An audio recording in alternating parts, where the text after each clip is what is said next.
Hi అండి, అందరూ ఎలా ఉన్నారు? నేనైతే బీరకాయ టమాటా కర్రీ చేస్తున్నాను. ఆ తొక్కలు కూడా పడేయనండి, వాటిని పచ్చడి చేస్తాను. అది ఇవాళ చేస్తాను, మరి రేపు చేస్తాను. ఎప్పటి నుంచో మంచి చాకులు అయితే కొనుక్కోవాలనుకుంటున్నాను. కొన్ని అనుకుంటాం కానీ అస్సలు కుదరవు. ఈ బీరకాయ అయితే ముదురుగా అనిపిస్తుంది. ఇది నేను కొని కనిపిస్తుందా? ఇది నేను కొని 19 సంవత్సరాలు అవుతుందండి. ఈ రోజుకి కూడా దీని పదునైతే పోలేదు. ఇక్కడ కొంచెం బ్లాక్ వచ్చింది. నేను వెనిగర్ వేసి ఎప్పటికప్పుడే చేస్తున్నా కూడా ఇది ఎందుకు పోవటం లేదు. కానీ ఇది మాత్రం నెంబర్ 1 బ్లేడు. మా పెద్ద అబ్బాయి పుట్టక ముందరే మామూలుగా వీళ్ళు వస్తారు కదా, సంచులు పట్టుకొని సామానాలు, వాళ్ళ దగ్గర తీసుకున్నాను.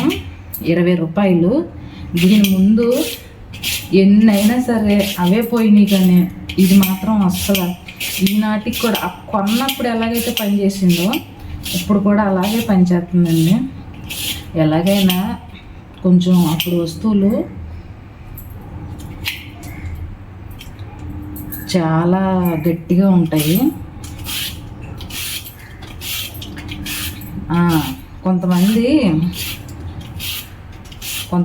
కొంతమంది భార్యాభర్తలు చూసి ఏమనుకుంటారంటే, అంటే భార్యాభర్తలని క్లోజ్గా ఉన్న భార్యాభర్తలను చూసి వేరే వాళ్ళు ఫీల్ అయ్యేవారు.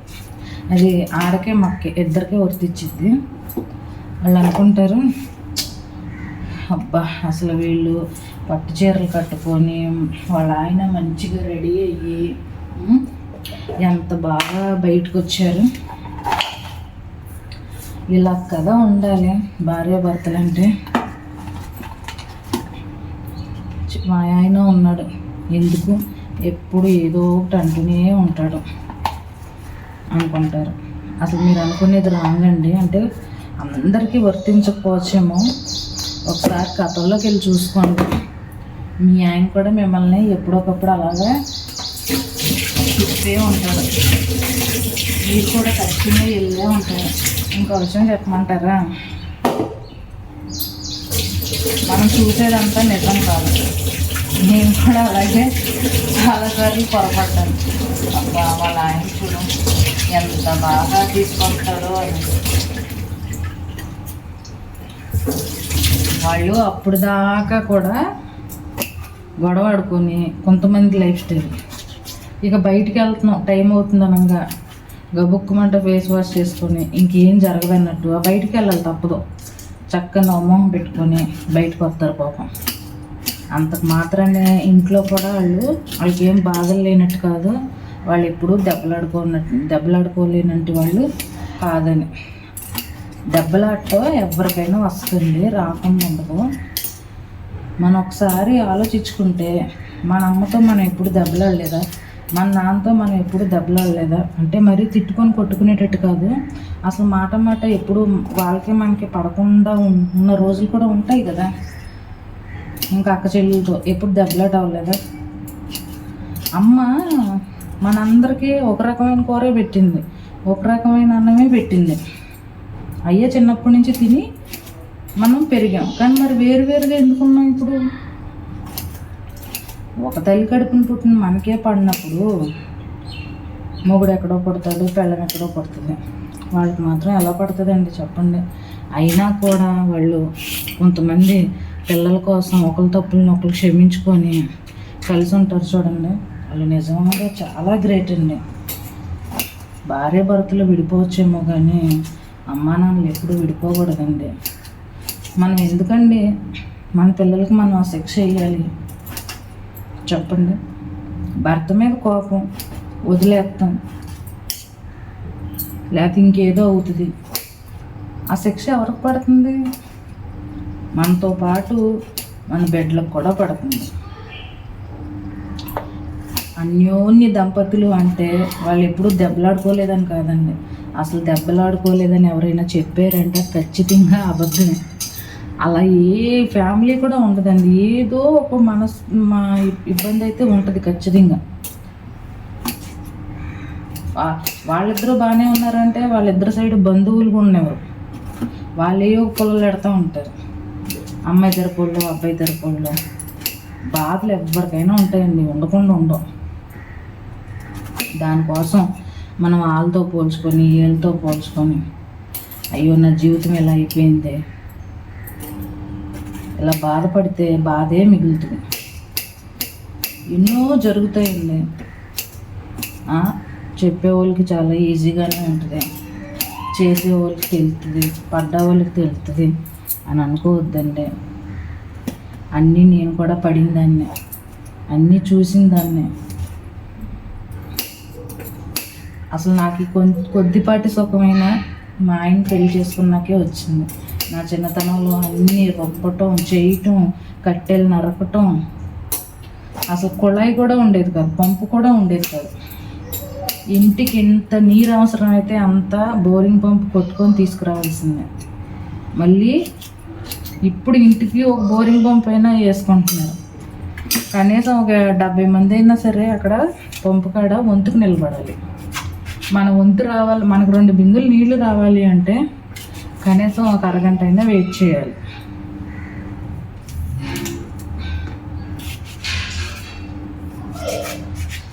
మరి మనం అలాంటి బాధలు పడవచ్చు అన్నమాట. ఇంకా భర్త వల్ల బాధలు అంటారా, ఏ కుటుంబంలో ఉండవు చెప్పండి. అన్నీ తెలిసిన వాళ్ళు ఎలా ఉండరో ఏ తప్పు చేయని మనుషులు కూడా అలాగే ఉంటారు. తప్పులు ఎవరైనా చేస్తారు, కానీ అవి తెలుసుకొని ఇంకోసారి రిపీట్ అవ్వకుండా చూసుకునే వాళ్ళే మనుషులు అన్నమాట. తప్పులు ఎవరైనా ఎందుకు చేస్తారండి, వాళ్ళ కర్మకాయలు చేస్తారు. చేతులారా వాళ్ళ జీవితం వాళ్ళకి నాశనం చేసుకోవాలని ఎవరికి ఉంటుంది చెప్పండి? ఎవరికీ ఉండదు. వాళ్ళ తప్పులు బయటపడ్డాయి అనుకో, అంటే అవి ఎలాంటి తప్పులని నేను ఇక్కడ అంటలే, అది ఎవరి విజ్ఞతగా వాళ్ళకి వదిలేస్తున్నా. ఇప్పుడు వాళ్ళ తప్పులు బయటపడ్డాయి అనుకోండి, దానివల్ల ఫ్యామిలీ డిస్టర్బ్ అవుతుందని వాళ్ళకి ఖచ్చితంగా తెలుసు. కానీ వాళ్ళ ధైర్యం ఏంటంటే పడినప్పుడు చూసుకుందాంలే అనుకుంటారు. కానీ ఆ చూసుకోవడం ఎక్కడ వరకు వెళ్తుందంటే ఇంకా అక్కడ వరకు వెళ్తుంది కదా. కొంతమంది తమాయించుకునే వాళ్ళు ఉంటారు, కొంతమంది తమాయించుకోలేని వాళ్ళు ఉంటారు.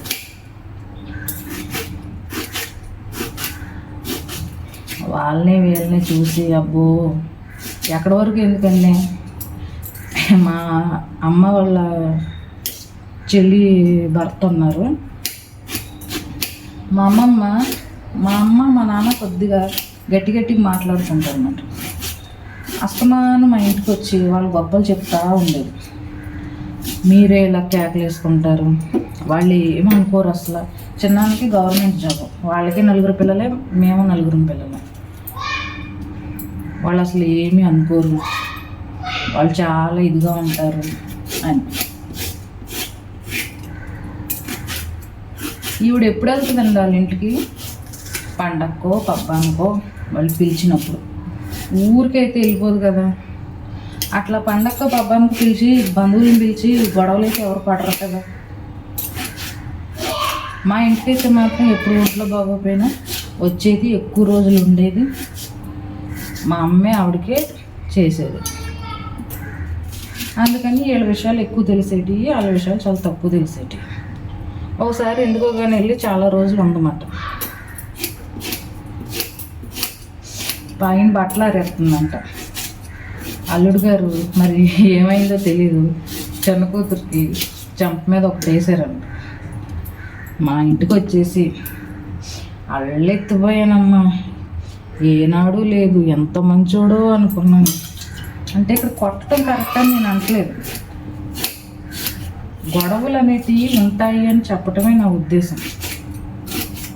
అప్పటి వరకు ఆవిడకి తెలియదు మాట. చిన్నల్లుడు చిన్న కూతురు చాలా మిస్టర్ పర్ఫెక్ట్, వీళ్ళే ఇట్లా అనుకుంటారు అని. ఇప్పుడు ఎవరితోటైనా మనం ఎక్కువ రోజులు కలిసి ఉంటేనే కదా వాళ్ళ గురించి మనకు తెలిసేది.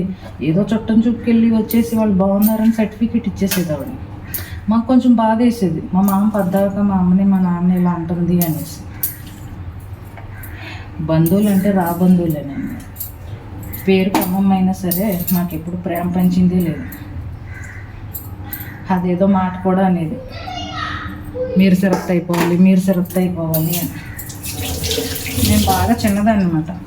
అప్పుడు ఆ మాటకి నాకు అర్థమో తెలియదు, ఆవిడ ఎందుకు అంటుందో కూడా తెలియదు. మా నాన్న మీద ఉన్న కోపం అంతా మా మీద కూడా చూపించేసేది ఆవిడ. నేను యూట్యూబ్ ఛానల్ పెట్టడానికి కారణం ఏంటంటే, ఇలాంటివి మనసిప్పి బంధువుల దగ్గర మాట్లాడుకోలేం, ఇంకా భర్త దగ్గర మాట్లాడుకోలేం. ఇంకా భర్తల గురించి తెలియదు ఏముంది, మనోళ్ళ గురించి మనం ఏదైనా మాట్లాడుతున్నాం అనుకోండి సంపుగా వింటారు. వాళ్ళ గురించి కూడా చాలా ఉంటాయి, కానీ ఒక్కటి కూడా బయట ఎట్టరు. ఒకవేళ మనం పెట్టినా ఒప్పుకోరు. అంటే అది భర్త చెడ్డోడని కాదు, ఇక వాళ్ళ స్వభావం అనేది అంతే మాట. మన ఇనుసొంపు గిన్ని మైండ్లో పెట్టుకొని ఎప్పుడైనా గొడవలు వచ్చినప్పుడు వాళ్ళు మంచోళ్ళు కాదు, నువ్వు అటు వెళ్ళకో ఇటు వెళ్ళకో అంటారు. అదే వాళ్ళ దాకా వచ్చినప్పుడు మాత్రం అవి ఏం పట్టించుకోరు. ఎందుకంటే ఫైనాన్షియల్గా భర్తే సంపాదిస్తాడు కాబట్టి ఎంతో కొంత భర్త మాట కూడా నెగ్గుద్ది. ఇంట్లో ఎంతో కొంత ఏముందండి, వాళ్ళ మాట నెగ్గుద్ది. మరీ భార్యలు ఏమన్నా రాక్షసంగా ప్రవర్తించిన వాళ్ళు అయితే తప్ప, కానీ కొంచెం నోరు మెత్తన వాళ్ళు అయితే మాత్రం వాళ్ళ మాట నెగ్గుద్ది. అది మాట విషయం. అందుకని ఎవరి కాపురాలు సొంపుగా ఉన్నాయి, మనది లేదు, వాళ్ళు అంత బాగున్నారు ఎంత బాగున్నారు, వాళ్ళకి కష్టాలు లేవు అని అనుకోవద్దండి. అప్పుడు దాకా కొట్టేసుకొని కూడా మొహాలు కడిగేసుకొని పౌడర్ వేసుకొని బొట్టెట్టుకొని బయటకు వచ్చేసి ఏమీ అవ్వలేనట్టుగా కొంతమంది ఉంటారు. అది కూడా వాళ్ళేం తప్పని కదండి, అది కూడా మంచిదేమాట. అంటే ప్రపంచానికి తెలిసేటట్టు గొడవ ఆడుకునేదానికన్నా వాళ్ళు కాంప్రమైజ్ అయ్యి మళ్ళీ జీవితాన్ని మొదలు పెట్టడం మంచిదే కదా. ఏ నిర్ణయాలు తీసుకోకుండా గొడవ అయిందని ఇంకో రకంగా కాకుండా మంచిదే కదా. అది నేను మన కాపురంలోకి ఎప్పుడైనా సరే మూడో మనిషి వచ్చి మనకు మంచి చెడ్డ చెప్తున్నాడంటే మన కాపురంలో అది ఆడోళ్ళైనా మగోళ్ళైనా మనకు తెలియకుండానే మనం వాళ్ళని హీరోగా చేసినట్టు మాట.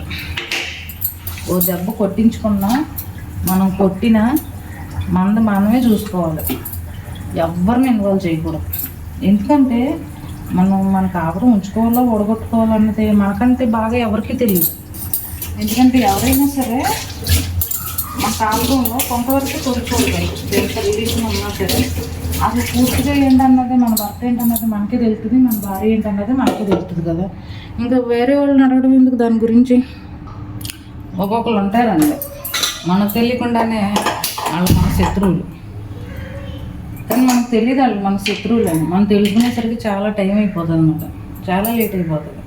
వాళ్ళు ఎలా ఫీల్ అవుతారంటే ఎలాగైనా సరే దీన్ని ఏడిపించుకు తినాలని చెప్పి మూడుతో లోపల యుద్ధాలు అయిపోయినా సరే బయటికి మాత్రం అబ్బో ఇంకేముంది మాకంట ప్రేమించుకునే మూడు పిల్లలు లేరు అన్నట్టుగా బిహేవియర్ చేస్తారు అన్నమాట. దయచేసి అలాంటి వాళ్ళు చేసే చేష్టలు అసలు పట్టించుకోవచ్చు. అలాంటి వాళ్ళు ఎక్కువ గొడవలు ఆడుకుంటారు. జనాల ముందు నటించటం వేరు, నిజంగా ఉండటం వేరు. వాళ్ళని చూసి మనం ఏమనుకుంటామంటే అబ్బో ఎంతోటి మూడు ఎవరికి ఉండడు, అలా ఆయన ఎంత మంచోడో అనుకుంటాం. లోపల ఏం జరుగుతుంది అన్నదే అది కప్పెట్టేస్తారు కదా, అది ఎవరికి తెలియనివారు. ఏం పట్టించుకోమాక. కష్టాలు అనేటివి అందరికీ ఉంటాయి, ఎవరికి ఉండవు చెప్పండి. అసలు కష్టాలు అనేటివి లేకపోతే మనం దేవుడి జోలికి వెళ్తామా, దీపం పెడతామా? ఒకవేళ మనకు ఆ దేవుడే ఓరు బాబోయ్ నీకు కష్టాలు అనేటివి లేకపోతే నువ్వెక్కడ మాట వింటావురా నాయన, పూర్తిగా నన్ను మర్చిపోతావు అని మనకి కష్టాలు పెడుతున్నాడేమో ఎవరికి తెలుసు. కాకపోతే ఏంటంటే అక్కడ కూర్చొని మనం బాగా చెప్పుకున్నాం అనుకోండి, మరి బయట వాళ్ళకి ఎవరికి చెప్పలేం కదా. బయట వాళ్ళకి చెప్పామనుకో ఇంకేమన్నా ఉందా, ఇన్ని ఊరుకుంటారా? అబ్బా ఇదేదో భలే ఉందే, మనకు వర్కౌట్ అయ్యేటట్టుంది, వాదర్చినట్టు వాదర్చి ఏదో ఒక రోజు గట్టిగా వాదార్దా అనుకునే వాళ్ళు ఉన్నారు. అదే దేవుడితో తెచ్చుకున్నాం అనుకోండి, మన వైపు పెద్ద తప్పు లేకపోతే క్షమించమని అడిగితే క్షమించారేమో అన్న ఒక ఆలోచన పట్టుకుంటారు. అమ్మయ్య అనిపిస్తుంది. మనుషులు చెప్పుకునేకుండా దేవుడు చెప్పుకోవడం బెటర్. మీరేమంటారు? మీరు ఏమీ అనరు.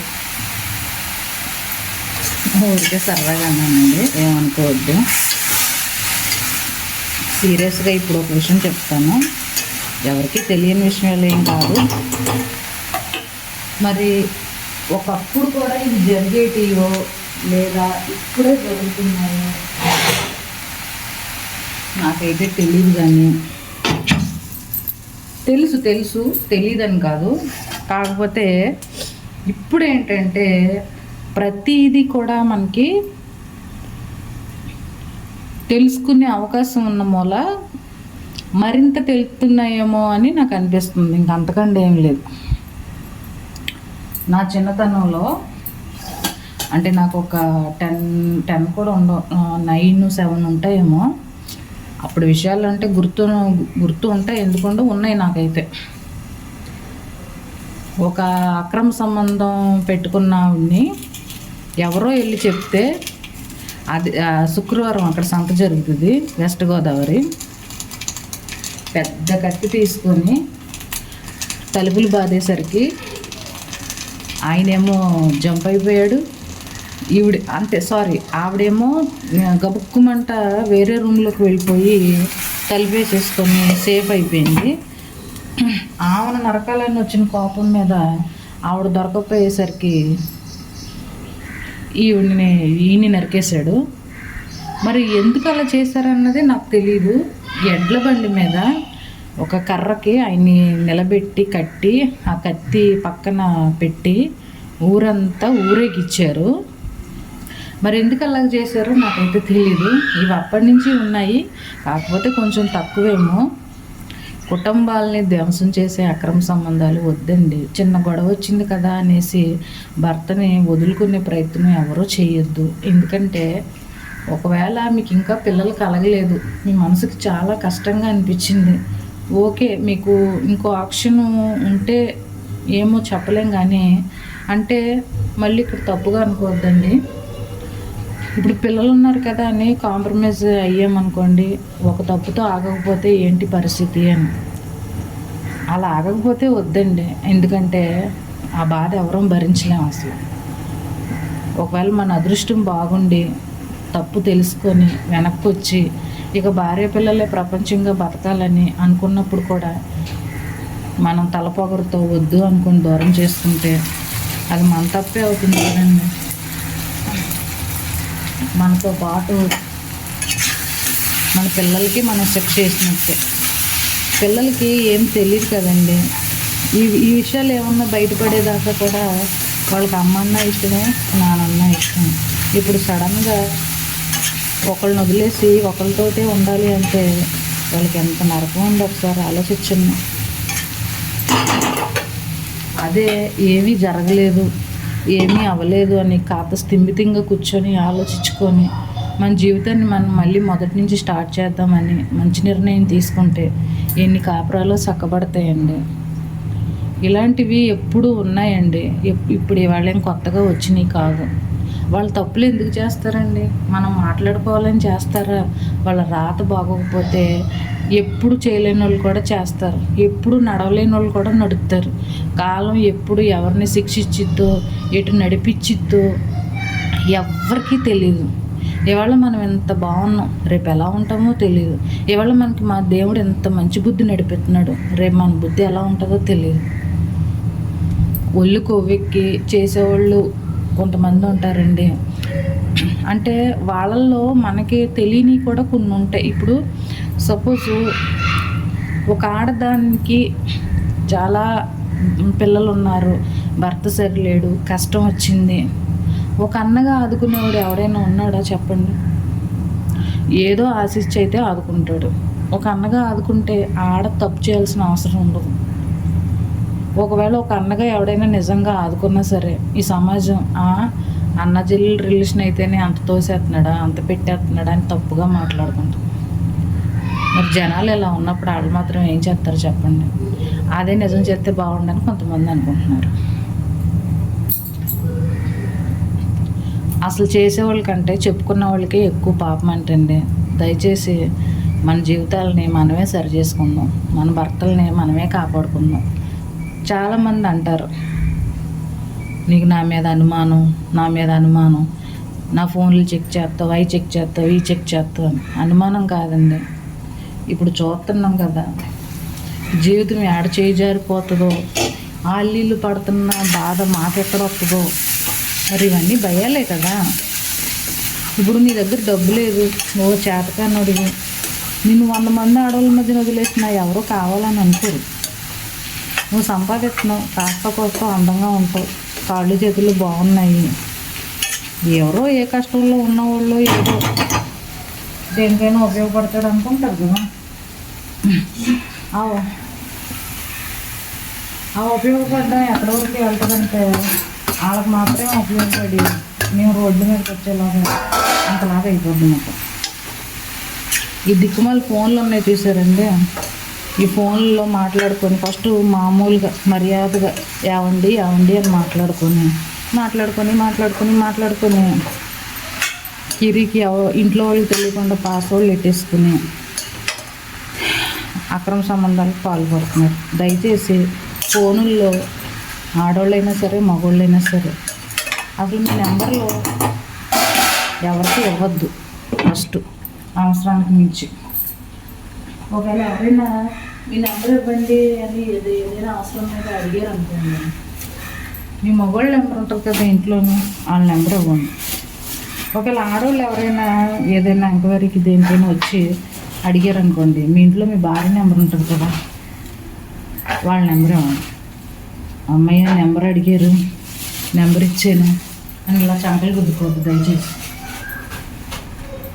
ఏమండి భార్య సంగతి పక్కన ఉంచండి. నాన్న నువ్వు ఈ తప్పు చేసావా అని పిల్లలు నిలదీసి అడిగితే మీరు ఏం సమాధానం చెప్తారు చెప్పండి ఒక మాట. రేపు వాళ్ళకి ఒక రోజంటూ వచ్చింది, మీరు అప్పుడు వాళ్ళకి చెప్పగలరా సమాధానం? మీరు నిలదీయగలరా వాళ్ళని? ఎరా నీకు ఇది అవసరమా, ఏంటి ఇలా చేసావని మీరు అడగగలరా? మీరు కరెక్ట్గా లేనప్పుడు వాళ్ళని ఎలా అంటారు? మీరు చేసింది చిన్నదో కావచ్చు పెద్దదో కావచ్చు, పిల్లలు అదే అలసిగా తీసుకుంటారు. పెళ్ళైన వాళ్ళని కావాలి అనుకుంటున్నారంటే ఒకటి వాళ్ళకి ఒలుకోవైనా అయి ఉండాలి, లేదా వాళ్ళకి ఆర్థిక పరిస్థితులు అయినా అయి ఉండాలి. ఒక్కొక్కరిది ఒక్కొక్క స్టోరీ అండి. ఇక్కడ ఇళ్ళల్లో పనులు చేయడానికి గట్టా వస్తారు వాళ్ళు. మా ఆయన సరిగ్గా లేడు, మందుకు అలవాటు పడ్డాడు, ఎప్పుడో ఒకసారి వస్తాడు, పిల్లల్ని చూసి వెళ్తాడు, చుట్టం చూపుగా వస్తాడు. ఇలాంటి బాధలు ఎన్నో తెలుసా. వాళ్ళకి తినడానికి తిండి ఉండట్లేదు, ఉండడానికి మంచి ఇల్లు ఉండట్లేదు, ఓ 2000కు 2500కు అద్దెలు కట్టలేక వాళ్ళకి చదువులు ఉండవండి. పని చేసినందుకు ఎంత వస్తాయి చెప్పండి డబ్బులు? మహా అయితే ఇంటికి 1000-1500 వస్తాయి. ఒక 4-5 ఇళ్ళు చేసేటప్పటికి టైం అయిపోతుంది. సాయంత్రం దాకా చేసుకుందామని ఎవరో చేయించుకున్న వాళ్ళు ఉండరు, ఎక్కడో ఎవరో కనేసి.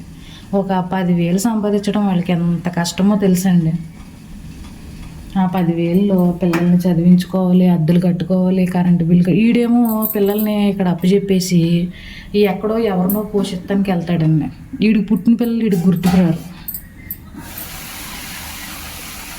ఒకవేళ బలవంతంగా కేసులు అవి పెట్టినా సరే ఏ అర్ధరాత్రి కూడా వచ్చి బెదిరిస్తారు. ఇలాంటి వాళ్ళు కోర్టులకు కూడా లొంగరు. వాళ్ళు చెప్తారు ఇంత ఇవ్వు, ఇంత భరణం ఇవ్వు, మెయింటెనెన్స్కి ఇంత ఇవ్వు అని చెప్తారు.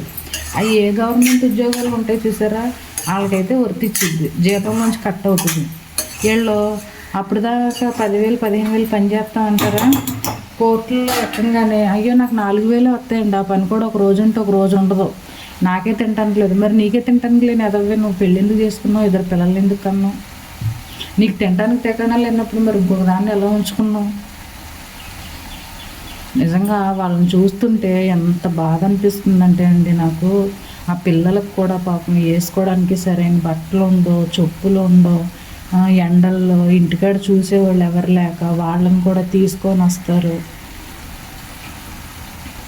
మనం తీసుకునే నిర్ణయాల వల్ల మన కుటుంబాలు నాశనం అయిపోతున్నాయండి. తప్పులు చెయ్యొద్దు. ఒకవేళ మన రాత బాగోలేక మన పార్ట్నర్ ఎవరైనా తప్పు చేశారే అనుకోండి, ఆ తప్పుని కంటిన్యూ చేస్తే మాత్రం మీరు వాళ్ళకి తగిన శిక్ష ఇవ్వండి. లేదు ఏదో రకంగా వాళ్ళ తప్పులు తెలుసుకొని బయటకు వచ్చారు, ఇంకా అది రిపీట్ అవ్వటం లేదనుకుంటే ఒక్కసారి ఛాన్స్ ఇవ్వటం నాకు తెలిసి అయితే పెద్ద తప్పే కాదు అనుకుంటున్నా.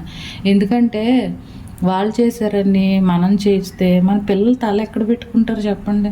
మీ నాన్న అలాగా అని అన్నా పిల్లలకు కొంచెమే బాధ కలుగుతుందేమో, కానీ మీ అమ్మ అలాగా అంటే పిల్లలకి చాలా బాధ కలుగుతుందండి. ఇంకేంటండి సంగతిలో. నేను ఈ టాపిక్ మాట్లాడడానికి రీజన్ అయితే ఉందండి, కానీ నేను అది చెప్పలేను. మళ్ళీ మీరు మీకు జరిగిందని మాత్రం అనొద్దు. మా ఆయన చాలా మంచోడండి. ఆ రాముడి పక్కన ఒక కుర్చీ వేసుకుని కూర్చునే అర్హత అయితే నా భర్తకు ఉంది. నా భర్త దేవుడండి. రూపాయి కట్నం కూడా నా దగ్గర నుంచి ఆశించలేదు. 2 డెలివరీలకి ₹1 కూడా తీసుకోలేదు. ఒక స్పూన్ కూడా నా పుట్టింటి నుంచి నేను తీసుకురాలేదు. ఇంతకన్నా మంచోడని చెప్పడానికి నా దగ్గర ఇంకేం లేదు. ఇంకో విషయం ఏంటంటే, ఒక సిగరెట్ కానీ మందు కానీ ఎటువంటి అలవాట్లు లేవు. ఆయన వర్క్ అవ్వగానే ఇంటికే వస్తాడు, పిల్లలతోటే ఆడతాడు, బయటికి వెళ్దామంటే తీసుకెళ్తాడు. నాదైతే చాలా మంచి లైఫ్ అండి. ఇంకా మీకు గొడవలు రావా అంటే, పెద్ద పెద్ద గొడవలు అయితే ఏమి రావు, కానీ చిన్న చిన్నవి అయితే వస్తాయండి. దానికి మామూలుగా మాట్లాడుకొని సాల్వ్ చేసుకుంటాము. ఒక కూర విషయంలోనే కావచ్చు, బట్టల విషయంలోనే కావచ్చు, ఒక చొక్కా గుండి ఊడిపోతే కుట్టలేదని దేనికైనా కావచ్చు. కానీ అది 2 నిమిషాలు ఉంటుంది, అంతకంటే ఎక్కువే ఉండదు. ఆ తర్వాత నా పని నేను చేసుకుంటాను, ఆయన పని ఆయన చేసుకుంటారు. దాని గురించి మర్చిపోతాం కూడా. ఇంకా అదే తవ్వుకొని కూర్చోము అసలు. అదే తవ్వుకొని కూర్చుంటే ఇంట్లో పనులు ఎలా అవుతాయి, పిల్లలు ఎలా ఉంటారు, అందరు చేసేది ఇంతేనండి. అదే నేను కూడా అంటున్నా, దయచేసి చిన్న గొడవని పెద్దది చేసుకోకండి. అంటే మనం చెప్పినంత ఈజీ కాదండి, అది అవతల వ్యక్తిని బట్టి కూడా ఉంటుంది అన్నమాట. ఎందుకంటే ఇప్పుడు మా ఆయన గారు ఉన్నారు, ఏదైనా చిన్న గొడవ వచ్చిందనుకోండి, ఓ 10 నిమిషాల్లో 5 నిమిషాల్లో కొంచెం మాట్లాడుకొని, ఒక్కోసారి కొంచెం అరుచుకుంటే ఏమో కానీ వెంటనే సెట్ అవుతుంది అన్నమాట. అట్లా సెట్ అవ్వకుండా అదే పట్టుకొని చేసుకోవడాలు అలాంటివి చాలా భయానకంగా ఉంటాయి అన్నమాట. అసలు ఆడదాని మీద చేసుకోవటం అంటే అది ఇంకా వాడు వేస్ట్ అన్నమాట అసలు. కొంతమంది ఆడవాళ్ళు ఉంటారు, వాళ్ళు మరీ అసలు సతీ సావిత్రి సతీ అనసూయలాగా మాట్లాడతారు. పెట్టిన ఆడే కొట్టిన ఆడే, మొగుడన్నవాడు కొట్టకుండా ఉంటాడా అని. మరి వాళ్ళు తన్నించుకోవడానికి అన్ని విధాలుగా సిద్ధమవుతారో ఏంటో నాకు అర్థం కాదు. అలా మాట్లాడతారు. అంటే ముందే ఇల్లు ఊజించుకుంటే ఇంకా తంతాడు, తనకుండా ఏం చేస్తాడు. తర్వాత మొన్న ఒక వీడియో చూశానండి, వీడియోలు ఎంత ఎక్కువైపోతున్నట్టుంది. కానీ మీకు కుదిరినప్పుడు 2గా 3గా టైం తీసుకొని చూడండి. మొన్న ఒక వీడియోలో ఒక ఆవిడ వాళ్ళ ఆయన తోలేది ఆటో అంటే వాళ్ళ ఆయన ఖచ్చితంగా ఆటోయే తోలుతాడండి. మళ్ళీ అలాగే ఆటో వాళ్ళని బ్లేమ్ చేస్తున్నానని మాత్రం అనుకోవద్దు, వాళ్ళ ఆయన నిజంగా ఆటో తోలుతాడంట. అదే నేను ఇక్కడ చెప్తున్నాను. ఆటో వాళ్ళు కూడా చాలామంది మంచోళ్ళు కూడా ఉన్నారండి. రూపాయి వచ్చినా సరే 12 దాకా కష్టపడి ఆ ఇంటికి ఖర్చు పెట్టే వాళ్ళు చాలామంది ఉన్నారు. అలా కాకుండా 500 సంపాదిస్తే ముందాడు మందుకి, సిగరెట్కి, టీకి, విలాసాలకి 400 తీసుకొని 100 ఇంటికి తీసుకెళ్ళేవాడు కూడా ఉన్నాడు. అలా ఏం లేదు. అన్ని రంగాల్లో మంచివాళ్ళు ఉన్నారు, చెడ్డవాళ్ళు ఉన్నారు. అది ఎవరి కుటుంబానికి వాళ్ళకే తెలిసిద్ది, మనం ఎలా చెప్పగలం చెప్పండి. ఆవిడ ఏంటంటే వాళ్ళ ఆయనంట ఇంకొక దాన్ని ఉంచుకున్నాడంట. ఆవిడకంట ముద్దు పేరు పెట్టిందండి ఈవిడ. ఇంకొకటి దగ్గరికి వెళ్తే వాడు ఎలా చూస్తాడో తెలియక ఈడితోటే ఉందంట. నాకు అసలు ఒళ్ళు మండిపోతుందన్నమాట. ఇప్పుడు ఇంకో దాన్ని తీసుకొచ్చాడు, నువ్వు కాంప్రమైజ్ అయ్యావు, 3వ దాన్ని తీసుకురావడానికి గ్యారంటీ ఏంటి? ఈవిడ ఉన్నది కదా, సెకండ్ ఆవిడ ఉన్నది కదా, ఈవిడ ఎలా ఫీల్ అవుతుంది తెలుసా? ఫస్ట్ దానికంటే నేను చాలా అందగత్తిని, అందుకే నన్ను దానికి ఎదురించి మరీ నన్ను ఉంచుకున్నాడు. అది నోరు మూసుకొని ఊరుకోవాల్సిందే. నా అంత అందం దానికి ఎక్కడుంది అమ్మ? ఫస్ట్ ఆవిడ అందంగా లేక కాదు, అది ఆడ అలవాటు.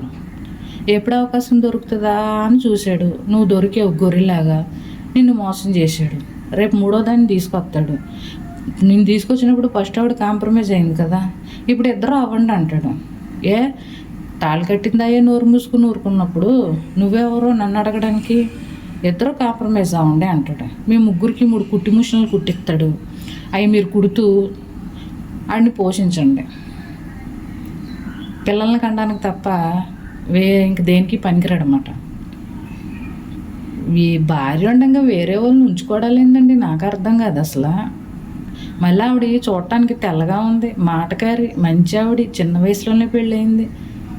ఆవిడ కాంప్రమైజ్ అవటమే ఆవిడ చేసిన తప్పు. ఆవిడ ఉద్యోగం కూడా చేసుకుంటుంది. ప్రేమ ఉండొచ్చండి, మరి ఒకరోజు దాని దగ్గరికి వెళ్ళి ఒకరోజు నీ దగ్గరికి వస్తే ఏంటండి ఆడవాళ్ళకి దరిద్రం. ఒక మగోడు 2 ఆడవాళ్ళకి 3 ఆడవాళ్ళకి చేసిన న్యాయం ఒక ఆడదే చేయలేదని తిరగబడితే మీరు తలకి తీసి ఎక్కడెట్టుకుంటారు? ఉసురులు తగులుతాయండి. మీరు ఇంకొక ఆడదాంతో తలుపేసుకొని 4 గోళ్ళ మధ్యన మీరు కూర్చొని మాట్లాడుకోండి. ఇక్కడ ఏం జరిగిపోవట్లేదు అన్నది మీకే తెలుసు. నాకు అసలు ఇలా మాట్లాడటం కూడా నాకు నచ్చదండి, కానీ కడుపు రగిలిపోతుంది కొంతమందిని చూసి.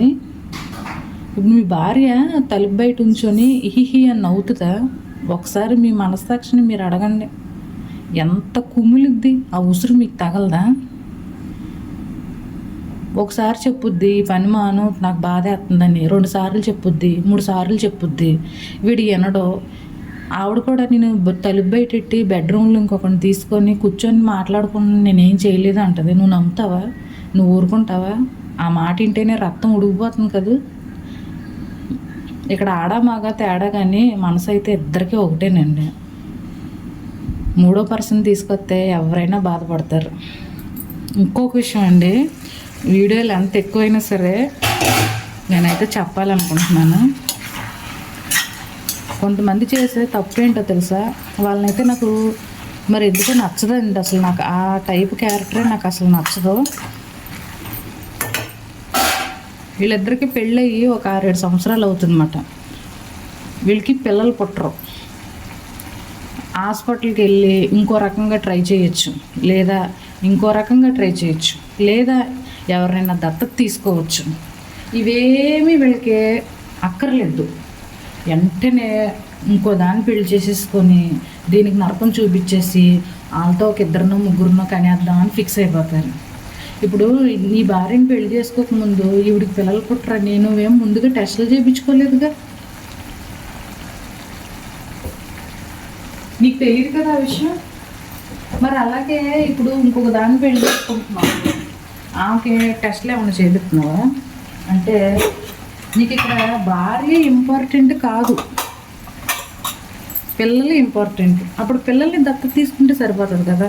అబ్బో అలా కాదు, వీడికి పుట్టిన పిల్లలు మాత్రమే వాడికి పిల్లలు, వీడి భార్య మాత్రం ఇంకో దాంతో కులికి పిల్లలను కన్నా సరే మా ఆయన పిల్లలు నా పిల్లలు అనేసేసుకొని ఆవిడ అనేసుకోవాలి. ఇప్పుడు ఆవిడే ఇంకో పెళ్లి చేసుకొని పిల్లలను కానీ మన పిల్లలే అంటే నీకు చర్రెత్తుద్దే ఎత్తుదా? ఈ 2వ పెళ్ళికి ఇచ్చే సిద్ధమైన వాళ్ళు కూడా ఎలాంటి వాళ్ళు తెలుసా? ఆవిడకి పిల్లలు పుట్టలేదంటాం, అందుకే నన్ను పెళ్లి చేస్తున్నారు. ఇంకా అసలు నా అంత సౌభాగ్యవతి, నా అంత మంచి గర్భం ఉన్నవాళ్ళు ఇంకెవరూ ఉండరు అన్నట్టుగా ఈవిడ రియాక్షన్ ఉంటుంది. ఆవిడికి పుట్టలేదు కాబట్టి ఆవిడ అట్లా వదిలేశారు. ఒకవేళ నిన్ను చేసుకుని నీకు పుట్టలేదు అనుకో, నీ గతి కూడా అంతే అన్నమాట. నువ్వేం స్పెషల్ కదండి. నువ్వు అది తెలుసుకోలేక చంక ఎగరేసుకుంటూ అయ్యి బాబోయ్ ఇక నాకంటే గర్భం ఉన్న వాళ్ళు ఎవరూ లేరు, నాకు చాలా పెద్ద గర్భసంచి ఉంది, 10 మందినైనా నేను కనీయగలను అనేసి కొంచెం అయినా మనస్సాక్షి ఉండాలండి. అసలే బిడ్డలు లేరు అని చెప్పి మీ భార్య కుమిలిపోతుంటే నువ్వు 2వ పెళ్లి చేసుకొని మళ్ళీ కొత్త పెళ్లి కొడుకులాగా సోమం గదుల్లో దూరుతుంటా అసలు ఆమెకి ఎంత నరకంగా ఉంటుంది. నిలువున నిండు ప్రాణం తీసుకోలేకండి కుమిలి కుమిలి కుమిలి కుమిలి ఏడుతారండి.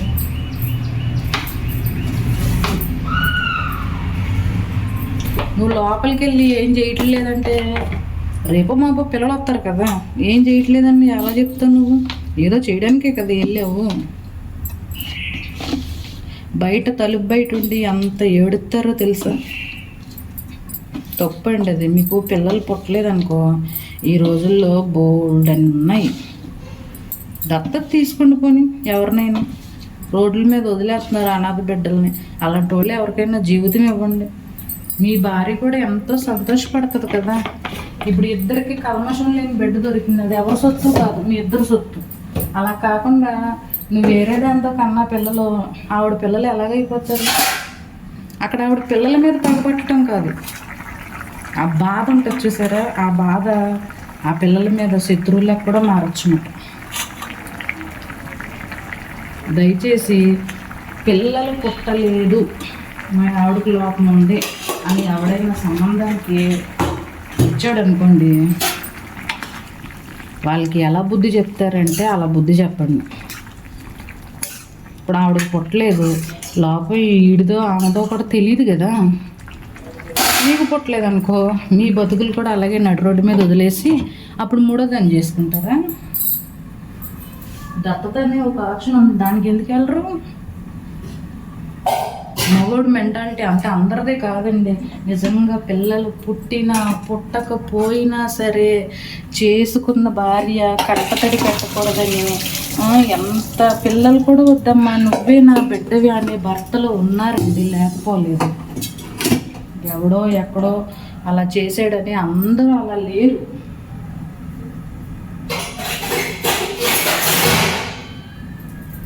నాకు బాగా బాధ కలిగే విషయం ఏంటంటే, నా చిన్నతనం నుంచి నేను చూశానండి చాలామందిని. ఆ ఆంటీకి పిల్లలు లేరంట, వాళ్ళ ఆయనకి రెండో పెళ్లి చేస్తున్నారు. మావిడి గుమ్మాలో కూర్చొని ఆ తంతు చూడలేక కళ్ళంటి నీళ్లు పెట్టుకొని ఒక ఆవిడైతే చనిపోయిందండి. పురుగుల మందు తాగేసి మంచం కింద పడుకుంది. ఆవిడ చావు మీద చేసుకున్నాడు వీడి పెళ్ళి. ఆ చేసుకున్నది ఎలా ఉంటుందో తెలుసా? అంటే కలర్ గురించి మాట్లాడకూడదండి, ఇక మీరే అర్థం చేసుకోవాలి. కలర్ ఏ కలర్ అయినా సరే అందులో మంచోళ్ళు ఉన్నారు, చెడ్డోళ్ళు ఉన్నారు. వాడికి తగ్గట్టే ఉంటుందన్నమాట. ముందు భార్య పొడుగు జుట్టు వేసుకొని ఎంత బాగుండేదో. పిల్లలు లేరు నీ వల్లే పిల్లలు పుట్టట్లేదని ఆమె గుచ్చి గుచ్చి గుచ్చి గుచ్చి గుచ్చి గుచ్చి ఇంకా ఆమె ఏమి చేయలేని నిస్సహాయతలోకి ఆమెను గెంటేసి ఊరెళ్ళిపోయారు, సంబంధం మాట్లాడేసుకున్నారు. దీన్ని ఎవడో దేక్క ఈవిడ గారు ఒప్పేసుకున్నది, ఇక్కడికి వచ్చేసారు, పక్కన తంతు జరిగిపోతుంది. ఆ బాధని ఆమె భరించలేక పురుగుల మందు తాగేసి మంచం కింద పట్టుకొని ప్రాణం తీసేసుకుంది. వద్దండి, దయచేసి మీరు ఒక 7 ఏళ్ళు 5 ఏళ్ళు కాపురం చేస్తేనే కదా తెలిసిద్ది పిల్లలు పుట్టట్లేదని. వచ్చిన రోజే ఏం తెలిసిపోదు కదా. అన్నేళ్ళు గడిచిన తర్వాత ఈ భర్త నా హక్కు నా సొంతం అని అనుకున్న తర్వాత మీరు మూడో మనిషిని తీసుకొచ్చి బెడ్రూమ్లో కులికి పిల్లల్ని కంటే ఆ భార్యలు ఎంత బాధపడతారోనండి. ఒక్కసారి ఆమె స్థానంలో ఉండి మీరు ఆలోచించండి. అదే పని నీకు పిల్లలు పుట్టట్లేదు, నేను ఇంకోటి పెళ్లి చేసుకుంటాను, వాడికి నాకు పుట్టిన పిల్లలు, వాడు వెళ్ళిపోతాడు. వాడు వెళ్ళిపోడు. ఇప్పుడు నువ్వు చేసుకున్న భార్య వెళ్ళిపోదు కదా, భార్య అనకూడదు. భార్య బ్రతుకుండగా ఇంకొక ఎవరితోనే వచ్చినా సరే దాన్ని భార్య అనకూడదు. అది 100 మంది పిల్లల కన్నా సరే. నాకు అలా మాట్లాడటం కూడా నాకు అసలు నచ్చదు. ఎవరు తిట్టుకున్నా ఐ డోంట్ కేర్ నాకు. మరి ఈ అమ్మాయి వెళ్ళదు కదా, పిల్లలకి కనిచ్చింది, హక్కు వచ్చేస్తుంది. ఒకరు సొంత ఇల్లు ఉంటే ఇల్లు మీద పెత్తనం వచ్చేస్తుంది. ఇంక ఈ ముందు భార్య అసలు పనికిరానట్టు అయిపోతుంది. మరి ఆమె కూడా అదే ఒకరిని తీసుకొచ్చి పిల్లల్ని కనేసి వాడికి కూడా హక్కు ఇచ్చేసి వాళ్ళిద్దరూ సాయంత్రం అయితే బెడ్రూమ్లో దూరిపోయి నువ్వు ఏ పొగోడి పొట్లం గళ్ళగు నిన్ను చూస్తే నీకు మండిద్ది కదా. దయచేసి అలాంటి తప్పుడు పనులు మాత్రం ఎవరు చేయకండి. పిల్లలు పుట్టలేదన్న కారణంతో మనకి 5 సంవత్సరాలు 10 సంవత్సరాలు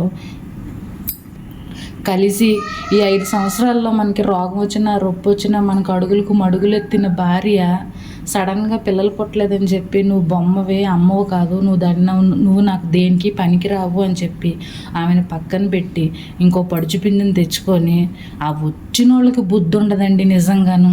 ఇక్కడ కేవలం నీ గర్భం కోసం వాడు నేను పెళ్లి చేసుకున్నాడు, నీ వ్యక్తిత్వం కోసం కాదు. నీకు నువ్వు ప్రపంచ సుందరమని కాదు, నీకు పుట్టకపోయినా అంతే నిర్దాక్షిణ్యంగా ఇంకో దాన్ని తీసుకొస్తారు. అది వాళ్ళ క్యారెక్టరు. నాకు ఎందుకో ఈ టాపిక్ మాట్లాడితే కళ్ళంట నీళ్ళు వచ్చినాయండి. దయచేసి ఎవరో తప్పుగా అనుకోవద్దు. ఎవరైనా అలాంటి నిర్ణయంలో ఉంటే మాత్రం నా ఈ చిన్న ప్రయత్నం అండి, అది మానుకొని ఎవరినైనా దత్తత తీసుకుంటే ఆవిడ కళ్ళల్లో అమ్మనయ్యనన్న ఆనందం మీరు చూడాలి అనుకుంటే ఆ దిశగా అడుగులేయండి. కానీ ఇలాంటి పనులు మాత్రం చేయొద్దండి. ఆడదాని ఉసురు పోసుకోవద్దు.